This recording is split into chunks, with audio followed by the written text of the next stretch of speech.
आथिखालाव थावरिना थानाया एसेबां गोरलै बाथ्रा नङा। दिनै गोबां कनसेप्ट फैदों। नरेन्द्र मोदीआ भारतनि प्रधानमन्त्री जानाय लोगो लोगो बिथाङा माखासे बाथ्रा बुंदों।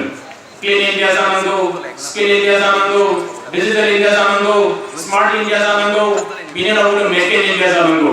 जों सानदोंमोन बेयावनो जोब्बाय खोमा, जोबाखै। बिनि उनाव बिथाङा बुंबावबाय, मोननै बाथ्रा बुंबावबाय, यंग इन्डिया जानांगौ, निउ इन्डिया जानांगौ। बोरै जागोन? ओरैनो जागोन नामा बेलाय? जानाय नङा। पमाफोर गामिनि मानसिफ्राबो जौगानांगोन। पमाफोर गामियाव बाहागो लानांगोन। दा पमाफोर गामिनि मानसिफ्रा जुदि दिनै लेखा गोरों जायाबा, लेखा फरायाबा, जाम्बा जाम्बि जानानै थायोबा, डिजिटल इन्डियानि कनसेप्टखौ बुजियाबा, केसलेसआव सोलिनो रोङाबा, स्मार्ट भिलेजनि कनसेप्ट बुजियाबा, मालाबाबो जों नरेन्द्र मोदीआ साननाय बे बाथ्राया मोनसेबो जाफुंसार जानाय नङा। सोरजों जागोन बेलाय? बाय इउ पिपल। नोंथांमोनजोंसो जागोन बेयो। दा बियो हाजारखि दल दामा मानो, clean India, digital India, smart India, young India, new India, बे यंग इन्डिया माला जाहैगोन बेलाय? बाक्साया जौगानांगोन। बाक्साया माला जौगागोन? पमाफोरा जौगानांगोन, बेनाबारिया जौगानांगोन। होमबासो बे गामिफ्रा ग्रोम ग्रोम जागोन आरो डिजिटल इन्डिया होमबासो साक्सेस जागोन। भारताव गंसे गामि दङ, केसलेस जायो बे गामियाव। आन्ना हाजारेनि गामि बियो, रालेगन सिटी, महाराष्ट्रनि गंसे गामि। जों थांदों बै गामियाव। मा बुंनाय जायो बे गामिखौ? दुकान है लेकिन दुकानदार नहीं है। दखानबो दं, दखानि सासेबो थाया बेयाव। मानो दे? सीसीटीवी केमेराल' थायो बेवहाय। दखानि थाया बेवहाय फानग्रा।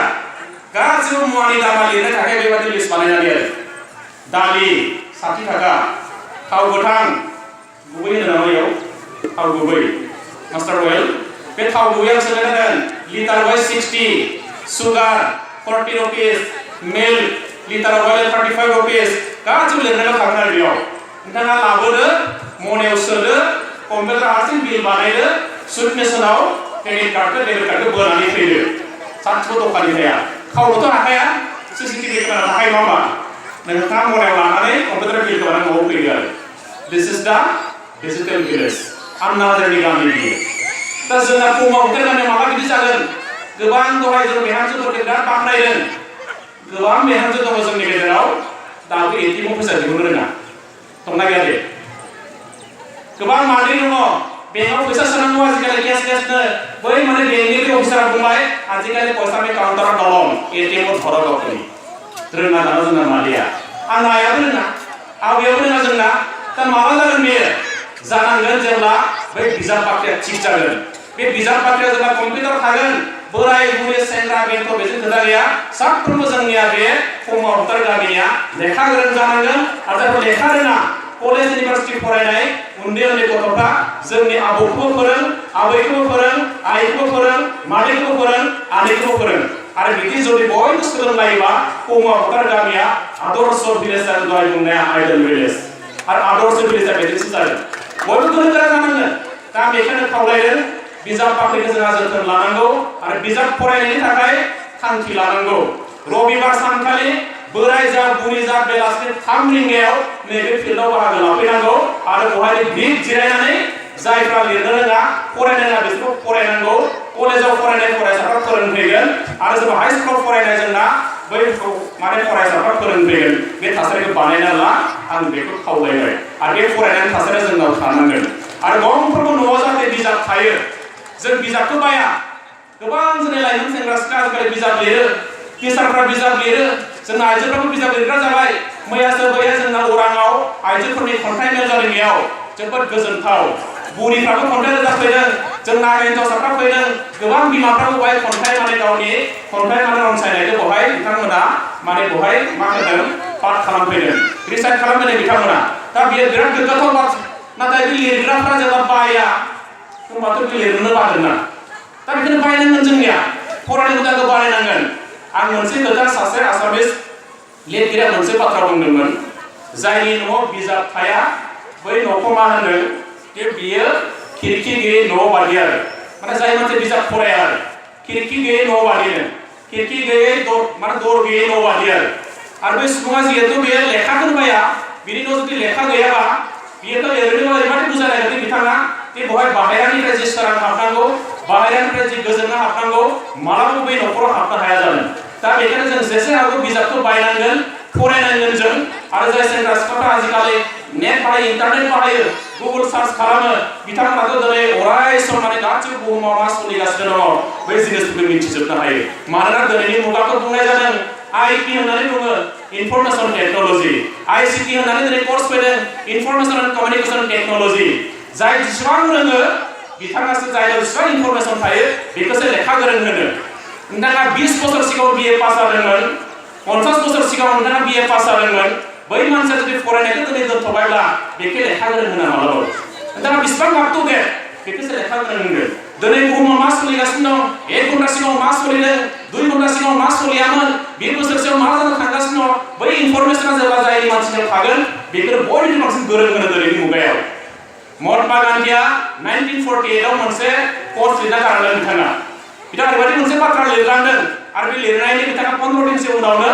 नाथुराम गडसेजों गावथारजादों बै कटेसनखौ आङो बिराद गोसोआव माने बिराद मोजां मोनो फरायनानै बिथाङा ओरैबायदि लिरना गालांदों ए यंग मैन हु graduated yesterday and stop learning today you will be uneducated tomorrow सासे सेंग्रा मानसि मैया ग्रेजुएट जाबाय बियो बीए पास जाबाय बीकॉम पास जाबाय बियो बीएससी पास जाबाय दिनै जुदि बे सेंग्राया फरायनायखौ दोनथ'बायब्ला he will be uneducated tomorrow गाबोन बे लेखा रोङिजों समान जायो दा बेखायनो नोङो मैयानो डिग्रीखौ लानानै आं एमए पास जाबाय आं पीएचडी डिग्री हल्डार आं एमफिल खालामखांबाय बिदिनो सिरि जिरायनानै थायोबा बिराद गोरों होनबा रावबो मानिनाय नङा मानोना बे आप टु डेट नङा 5 मिनिट सिगाङाव मा जादों बे मिथिया दा बेखायनो जों अराय सम दिनै मिथिनांगौ जायोबा फरायनांगोन टिभिबो नायनांगोन फरायसाफोरखौ आं खावलायदों जोंना टिभि नायोबा सिनेमाल' नायो नायखांजोब्बाय खिन्थु बेयावबो परीक्षायाव फैयो बै सिनेमाखौ डाइरेक्शना सोर होआमोन बै सिनेमाजों सोर मेथाइखौ रोजाबामोन बिनि एक्टरा सोरमोन बिनि एक्ट्रेसा सोरमोन बै जिनिसखौ जों मुखस्थ' लाखिया आं फरायसाफोरखौ खावलायदों नोङो सिनेमा नाय खेला नाय सोर माने बेसेबां अभाराव सोर साबेसे आउट जाखो नैबे इनिंसआव सोर क्रिकेटारा बेसेबां बुखो बै जिनिसफोरखौ गासिबो गोसोआव लाखि परीक्षायाव बेफोरनो फैयो आरो बेनो इनफरमेशन आरो बै गियानखौ जाय दिनै आदर खालामना लानो हादों बिसोर दिनैनि जिखुनु माने बादायारि आनजादाव बे साक्सेस जादों बै यूपीएससी कोचिं सेन्टारफोराव जिरायबाय थायो गिदिर गिदिर कम्पिटिटिभ आनजादफोरखौ जायफ्रा माने बेयाव गाइड जायो बिथांमोना मोनसे बाथ्रा बुङो फरायसाफ्रा जेब्ला सोङो जोंनाव मा नलेज थानांगौ बेसेबां बाथ्रा मिथिनांगौ होननानै बिथांमोनखौ सोंब्ला मा बुङो मिथिगौ ना अख्रांनि सिङाव जेसेबां दं गासिबो मिथिजोबनांगौ जादों होमबा अख्रांनि सिङाव मा बे बुहुमाव जि दङ गासिबो मिथिजोबग्रायासो बै आनजादाव पास जादों जाय यूपीएससीनि आनजादफ्राव दा बेखायनो बै बाथ्राफोरखौनो मिथिजोबनो दिनै होदों दा बेखायनो खावलायदों साननैसो सिगाङाव जों सासे फिसा गथ' नुदोंमोन आरो कौटिल्य पण्डित होननाय नङा होमबा गुगल बय होननाय गासिबो मिथिजोबो बियो काजिरङायाव बे बोसोरसेखालि फैदों बै आंनाव नार्जारिया बाक्सानि आफादगिरिमोन होमबा आंबो थांदों आंनि न'आव गलाघाटआव काजिरङायाव थांनानै जों लोगो मोनबाय आरो होमबा बे मैदेर गाखोखांना फैबाय निउस लाइभआव दंबाय थायो बिनि बिफाया बेखौ सोंदों उन्दै कौटिल्य आरोना बेथ' 6 बोसोरल'सो बे गथ'आ 6 बोसोर ना 5 बोसोरल' बे दा बेखौ बिफाया सोंबाय बे मैदेर मावखौ सोंबाय आरो जों के किल'मिटार बे काजिरङाखौ बेरायखो होमबा बेखौ बे मैदेर मावदा खिन्थाबाय प्राय 3.5 किल'मिटार जागोन होमबा 3.5 किल'मिटार जागोन होननानै बुंबाय आरो होमबा लोगो लोगो बिफाया गावनि गथ'खौ सोंबाय कौटिल्यखौ आरो 3.5 किल'मिटाराव बेसेबां सेन्टिमिटार थायो होननानै सोंबाय आरो लगे लगे बे सानब्रबनाय इसिबां होननानै खिन्थाबाय आंथ' अबाक जाबाय जोंथ' बेखौ कम्पिउटार लानानै बहि लानानै सानबासो हागोन जों बेखौ खिन्थु कौटिल्य पण्डितआ बिफाया सोंनाय लोगो लोगो बियो 3 सेकेन्डसोनि उनावनो बुंबाय बेसेबां सेन्टिमिटार जों बेरायबाय आरो तारमाने 3.5 किल'मिटाराव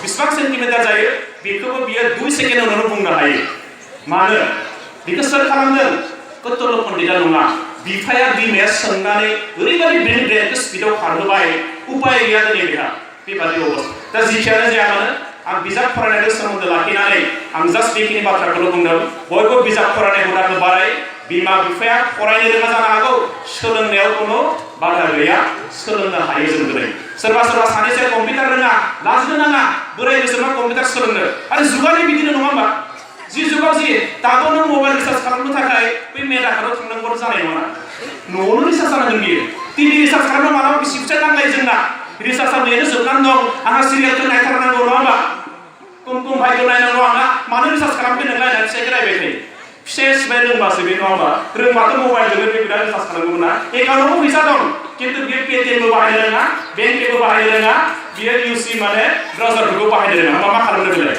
उपाय गैया दा बेखौनो सोलोंनो आं खावलायदों सोलोंनायनि खुनु बैसो थाया बोराय बुरैजों खोथा गैया सोलोंनांगौ जों आरो होमबासो इन्डिया थार ओंथियाव स्मार्ट भिलेज जागोन डिजिटेल भिलेज जागोन केसलेस आबो साक्सेस जागोन नङाबा केसलेस जानायाव दाथ' केसलेसनि कनसेप्टआ फैदों बै मेदाकाराव जोंना आदाया ब्रयलार दानो गाबोन समफोर बेबो सुइट मेसिनावसो फैसा लाखिनांगोन जोंना आबैया दिंखिया फानो मेदाकाराव बेबो सुइट मेसिन बोनांगोन अमा दानग्रा आदायाबो जोंना सुइट मेसिन बाहायनांगोन मानोना केसआनो सोलायनाय नंला केसखौ दांनाय नंला दा जोंबोथ' केसखौनो लाया दा थाव सुनायावबो जि बायनायावबो दिनै साहा लोंनायावबो गासैबो सुइट मेसिनाव बोयो मानो फैसाखौ लानानै मानो मानिनो सानो नस्थ' खालामो नङा होमबा दा नोंहा बे कार्डआ लानानै थाङो पकेटाव बेजोंनो गासिबो जाजोबो आरो फैसा हाबफिनबावोसो नङा होमबा दाथ' जों माने गुगल पेफोरखौ बाहायो दा बे फैसाया हाबफिनबावोसो बाहायबा दा होनबा बेयाव लाब दङ दा आं बेखौनो खावलायदों फरायनाय हुदाखौ बाराय आं बेखौनो खावलायबाय नैथि बाथ्रा आं बुंनो लुबैदों गामियाव फैनानै जोबोद गोजोनबाय दा आं बेखौनो खावलायदों पमुवा फोथार गामिया बेनिख्रुइ साबना हामना जाबावनांगोन साबसिन जाबावनांगोन आं बेनि थाखाय बारा बुरजा मानसि नाङा साब्रैल' मानसि नांगौ पमुवा फोथार गामियाव बे साब्रै मानसिया थि खालामनो हायो एक नम्बर सासे सुबुं नांगौ जोंनो आरो बेनो जाबाय ससियेल थिंकार समाजनि बागै सानग्रा पमुवा फोथार गामिनि बागै सानग्रा बे सासे सुबुंखौ नांगोन फुंनिफ्राय सिखारनानै बेनिया मोनसेल' खामानि मोनसेल' बाथ्रा सानगोन बे हालेवबाबो सानगोन बियो माने लेखा फरायबाबो सानगोन बियो माबा दखाननिबाबो बेखौनो सानगोन पमुवा फोथार गामिखौ जेरैखिजाया मडेल भिलेज खालामनि गोरों गोरानि गामि खालामनि मोजां गामि खालामनि बे बाथ्राखौ सानबाय थाग्रा सासे सुबुं नांगौ आरो बेखौ आं बुंदों ससियेल थिंकार समाजनि बागै सानग्रा सासे सुबुं दुइ नम्बर सासे सुबुं नांगौ जोंनो ससियेल चेन्जार गामिखौ सोलायग्रा सासे नाम व्यक्ति नांगौ सिगांनिफ्राय जों माखासे गाज्रि गाज्रि हुदाफोरखौ गारजोब्बाय दासिमबो दङबा मारै सोलायनो हायो जों बेखौ गथ' गथायनि आखल आखुआ सिगांनिफ्राय साबसिन जानांगौ जोंनि बिसि फिसायनि आखलफ्राबो साबसिन जानांगौ आबैमोननि आखलाबो थिग जानांगौ आबैनि आखलाबो थिग जानांगोन दा बे गासैबो जिनिसखौ जों सोलायजोबनांगौ जायोबा होनबा सासे व्यक्ति बेयाव नांबावगोन बेयो जाबाय ससियेल चेन्जार समाजखौ सोलायहोनो हाग्रा सासे व्यक्ति आरो बे व्यक्तिया पमुवा फोथार गामियाव नांथारगोन दुइ नम्बर व्यक्ति तिन नम्बर सासे सुबुं ससियेल लिडार सामाजिक नेता जों नांगोन आरो बे नेताया थायोबा बयबो गियो दिनै पमुवा फोथार गामिया खाफाल गोनां होननांगोन दक्षिण बाक्साखौ दैदेननो हानाय दिनै दख'रा एबसुनि आफादगिरिया बेयाव थायो बहाय दिनै बुंथिगिरिया थायो गोबां दैदेनगिरिनिफ्राय उजिलांदों आरो बै दैदेनगिरिया थायोबा गामिया साबना हामना जायो बयबो बाख्नायो अमुक गामिनि आफादगिरिया थायो नङा होमबा दा नैबे लिडारखौ जोंनो नांगौ आरो बे लिडारफ्रा गैया जायोबा गामि ओनसोलफोरजों गोरलै एसे खालामो बेखायनो लिडारा बिराद दरकार मानोना लिडारासो दैदेनो रायजो राजाया दैदेना रायजो राजा लिडारा जि थिनो बेखौ मावलाङो रायजो राजानि दाय गैया बेखायनो बै लिडारफ्रा जुदि मोजां जायोबा लिडारा जुदि बै बुजियोबा पमुवा फोथार गामिनि थाखाय साननांगौ बाथ्रा थानाय नङा तिन नम्बरै सासे सुबुङा नांगौ ससियेल लिडार सामाजिक नेता सारि नम्बर सासे व्यक्ति नांगौ नेशन बिल्डार जोंनि माहारिखौ दाफुंग्रा सासे व्यक्ति सोलोंथाइनि बेलायाव आबादनि बेलायाव बेफार फालांगिनि बेलायाव धोरोमनि बेलायाव समाज फोसाबनायनि बेलायाव जाय माहारि गंसेखौ दाफुंजोबनो हायो बै व्यक्तिया पमुवा फोथार गामियाव बे थानांगोन आरो बै व्यक्तिया थायोब्ला आं बुंनो माहारि दाफुंनांगौनि थाखाय गिनांगौ जेबो बाथ्रा थानाय नङा दा बे साब्रै व्यक्तिल' नांगौ बे गामियाव फार्स्ट जादों ससियेल थिंकार सेकेन्ड